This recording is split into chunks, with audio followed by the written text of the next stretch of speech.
A lot happening at San Antonio City Hall, and a big discussion today among the council was the proposed increase for CPS Energy rates. Big discussion, big questions for ratepayers. So let's bring in Mayor Ron Nirenberg to talk about that and more with us today. Mayor, good to see you. Thanks for being here. You too. Right before we get to that, though, just birds up real quick. Congratulations to the Roadrunners, the conference champions. Absolutely. Okay. All right. Wholeheartedly, we're all three in agreement on that. Yes. All right. Okay. Meet before we talk about the rate increase, right? Okay. Yes. All right. So let's talk about what's on the table right now, because this is, it's definitely changed from what we thought it was going to be, a 10% rate increase. What's CPS Energy proposing, and what really came out of that discussion today?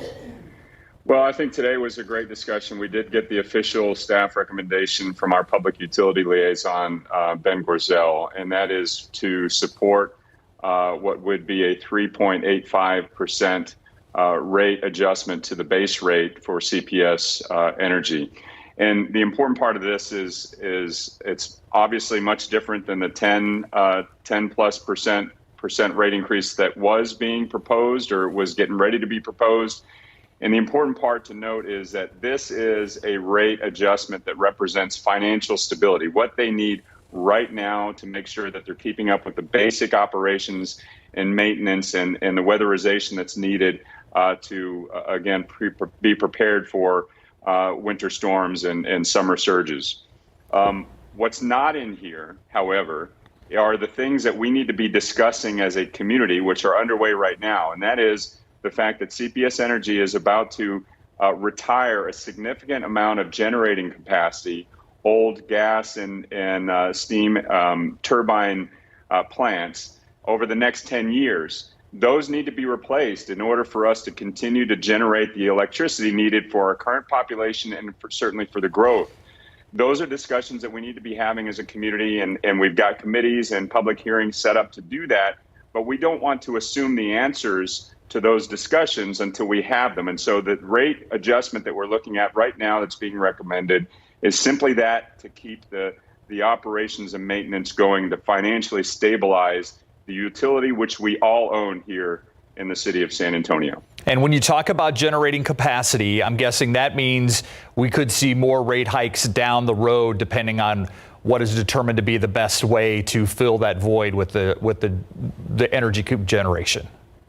That's right, and those will come after a lot of discussion, obviously, but the rate adjustments are what happens in every business, every energy utility, and that's to keep up with operations, maintenance, and frankly, the infrastructure, the capital equipment that's necessary to keep utilities going, and inflation, et cetera. So those are the things that we need to look for and plan for in the future, and those will be ongoing discussions as the years unfold. But what we need to do right now is look at what is absolutely needed for financial stability to keep the operations and maintenance and basic necessities of this energy utility, which is fundamental to life in San Antonio.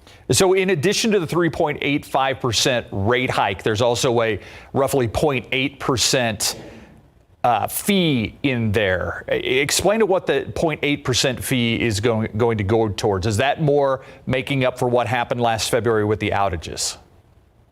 So again, there are costs associated with Winter Storm Uri that are fair, that are basically the cost for fuel and everything surged because of the winter storm, and we have to deal with those. And those are fair costs that CPS has already paid for, that are going to be part of all of our responsibility.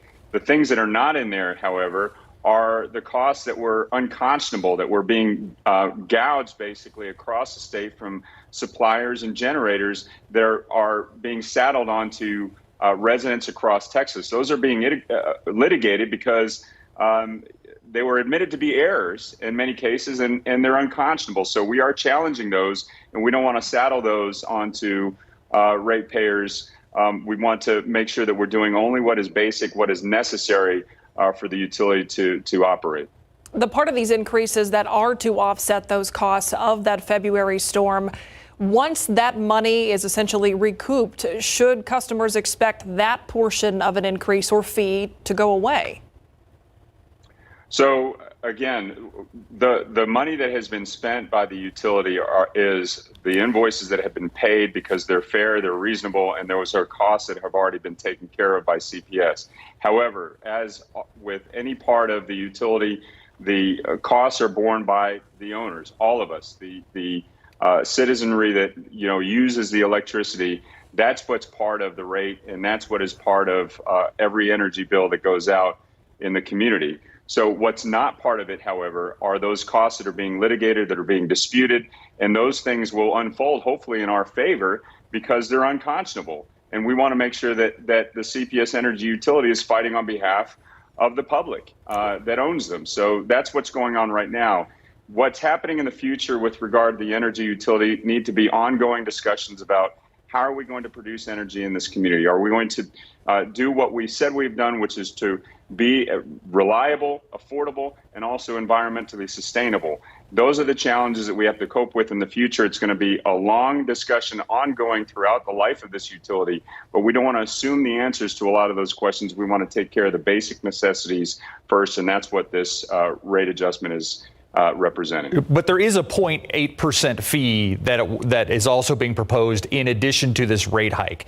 I guess the question Mayor is asking is will that fee go away once the costs are recouped from the legitimate costs of the February storm?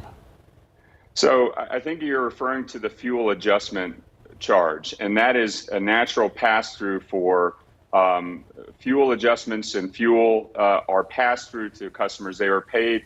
The costs that are borne onto the bill are exactly what it costs for the utility to use that fuel. I think that's what you're referring to. Yeah, I think you're right. And just the increased cost of fuel, and a lot of that obviously associated with what happened last February. And Mayor, before we let you go here, how about a timeline? When can we expect to see this increase on our bills? So the increase that would be effective through this process would go into effect in March of 2022. So it's essentially an FY23 adjustment. Again, 3.85%. It's not the 10+% that was discussed before. It is only the basic necessities of the utility, and it would go into effect in March. Mayor Ron Nirenberg, always appreciate you talking us through what we're talking about with this energy rate hike and kind of breaking it down for us in exactly what's going where and why it's needed. Appreciate your time as always. Anytime. Thanks, y'all. We'll be right back.